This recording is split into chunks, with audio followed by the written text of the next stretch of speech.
5 रियासतों में असेंबली इंतखाबात की गहमा गहमी हर गुजरते हुए दिन के साथ तेज होती जा रही है। सियासी जमातें पहले महाज के लिए कमर कस रही है।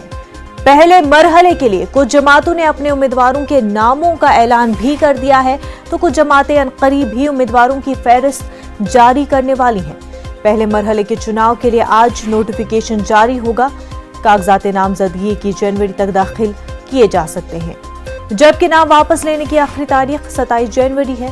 कागजात नामजदगी दाखिल करने के अमल में कोरोना ज़ाबित का खास ख्याल रखना होगा। यूपी में 7 मरहलों में चुनाव होंगे। 10 फरवरी को पहले मरहले में 11 अजला की 58 सीटों पर वोटिंग होगी। उनमें मेरठ, मुजफ्फरनगर, बागपत, गाजियाबाद, मथुरा, आगरा और अलीगढ़ भी शामिल है। 2017 इंतखाबात में बीजेपी ने इन 58 सीटों में 53 में जीत हासिल की थी, जबकि समाजवादी पार्टी और बहुजन समाज पार्टी ने 2-2 सीटें और 1 सीट आरएलडी को मिली थी।